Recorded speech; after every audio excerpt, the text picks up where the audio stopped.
Welcome to Whitespace, Data Center Dynamics' weekly look at the world of data centers. And it's been an exciting week this week. We recently heard that Google is expanding its Google Cloud by quite a large amount. Google is still playing catch up massively with Amazon, but over the next 2 years there will be another 12 regions, which effectively means, depending if they're putting them in existing data centers, it means another 12 data centers. It means more places can get more fast Google Compute services. I actually have some thoughts on the topic. I think Google has a branding problem. That's the first and foremost, because Amazon's cloud, AWS, right, is very distinct. Same for Azure, same for SoftLayer. I mean, IBM bought SoftLayer, I think, in part for that reason, because SoftLayer has an identity, IBM Cloud has not. And Google, you know, when you say Google Cloud, what is the Google Cloud? I mean, it's not very well advertised, there's not a distinctive visual identity. So before they challenge AWS, I think they need to talk to their, you know, PR and marketing guys and the designers and get this thing into shape. Because people who buy the cloud are consumers. They're just as consumer as everyone else. Yeah, they have that little hexagonal Meccano toy logo for Google Compute, which sort of, I see what you mean. Wait, and the Rodeo Ground? Right, the Rodeo Ground is not for the one, I mean, they're building one already this year. That's on 23 acres, which they bought from the port of the Dallas. And the Rodeo Ground is for the one after that. They have no immediate plans to build on it, but they just needed to get hold of some more land just in case. So they did buy this 74 acres this time of land that belonged to Northwest Aluminum, one of the fading sort of industrial players there. It had a smelting plant that closed down in 2000. And it's got a lot of land, and the Fort Dallas Rodeo Association has been having rodeos there since 1975. And now Google has bought the grounds where they had those rodeos. It's kind of sad. It's sad, but Google is not blind to the public relations issue here. It has said that we're not planning to build anything. You can carry on having your rodeo there while you look for somewhere else. And also, because it looked like the rodeo was going to have to go somewhere else, they actually sold off all their equipment, and Google is helping them to buy new equipment. So Google, it's trying to be a decent landlord to them. It's sort of a partnership, and so that is a great story, actually. Speaking about Oregon, I've got news about Oregon. So Oregon is obviously huge for data centers. All the hyperscale guys are there. LinkedIn is building a massive data center in Hillsboro, its biggest. And right now, basically last week, they started releasing information about what the data center is actually going to look like and how it's going to work. And the interesting thing there is the networking topology. So it's going to be 4 data centers, 64 pods, but 100G as standard. They use it as baseline technology. They're only going to have a single type of router, most likely based on the Pigeon, the design they sort of like revealed a couple of weeks ago. And it's just like 100G end to end. Is that like similar to the Facebook idea of 100G over 2 fibers?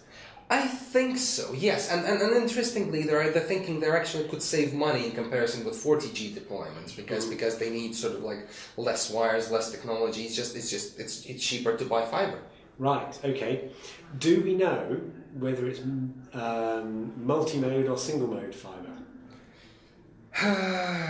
Single mode. Aha.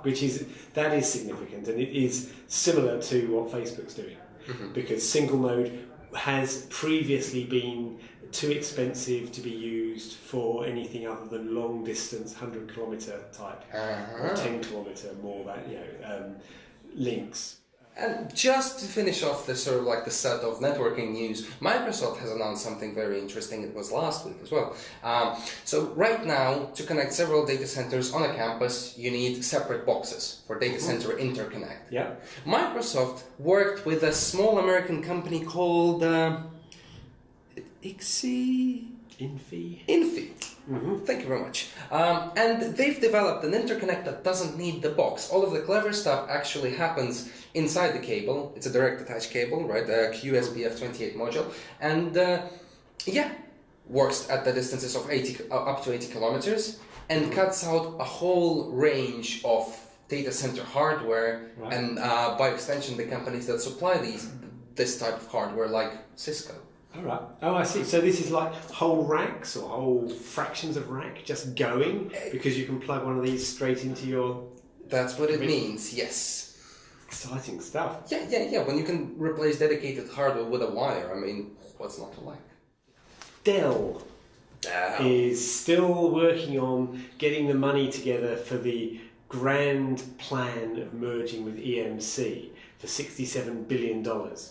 And part of its strategy for getting that money together is selling off things, including its service division.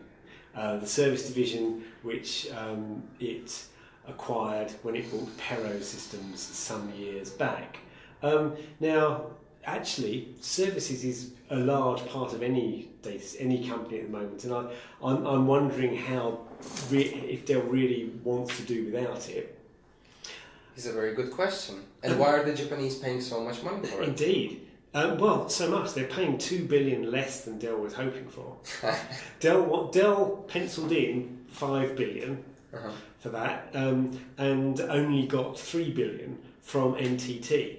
NTT can see that the service provider is going to be useful to it. Perot is very big in the States where NTT is still ramping up, and NTT has been rapidly buying data centers which will be part of the service which it can offer through this. Perot, of course, reminds us of the fact that it was founded by Mr. Perot, who was the previously founded EDS, another giant services company, and ploughed his money into a bid to stand as an independent in the election. Twice, that's right. Yes, I mean, back in the day, this was the sort of fringe presidential candidate we had. We thought it was weird and crazy that a guy in a suit who ran a services company was standing as president. This was the ultimate in weird American presidential electioneering. How far we have come. In the current climate, I think Carly Fiorina would be a really, really good candidate. I mean, that's how low we've sunk. Okay, but enough politics. We come down to earth with a sad story of failed admin and ambitions, at least temporarily. Amazon is converting a historic building into a data center, or hopes to be doing so. As is the fashion. Yes, that's right. This isn't a rodeo ground, this is a biscuit factory. Jacobs, based in Ireland, in South Dublin, has been making cream crackers, which are now made under license by other people, but Jacobs cream crackers are iconic, and their factory closed down some little while ago, and now Amazon's Irish subsidiary is buying it up to turn it into a data centre. The plans are all in place, but they hit a problem. Which is? Planning permission. They've got the council is perfectly happy with what they're doing, and all set to go ahead. Sent round someone to inspect the site and found that the small print of any planning permission is that you have to inform the public. There has to be a sign on the fence that says what's going to happen. Amazon failed to do this. The plan has been rejected. They've got to start again from scratch. Oh no! Yeah. Because it's probably, I can imagine it's somewhere in the park, right? It looks like there's no local residents there. Nobody will object.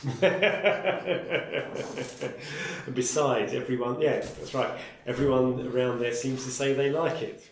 I absolutely, positively have to talk about persistent memory. Okay, right. Memory is a bit of it's an interesting subject. Sort of like I'm really getting into it because first time in maybe 20, 30, God knows, 50 years, things are happening with main memory, with RAM. Right. And So last year I predicted that this year is when things are going to start kicking off, like ReRAM, phase change, new types of memory. But HPE, straight ahead of the pack with a new type of memory, but what they did is really, really clever and an elegant solution actually. So they have your usual RAM on one side, and flash on the other. They call this persistent memory, and the idea is in the event of a power outage, or if you're just switching off the machine, data gets transferred from RAM to flash, and then when you switch it on, it goes back again. So essentially it has the speed of RAM, but it's a storage device. They had to completely rewrite the BIOS.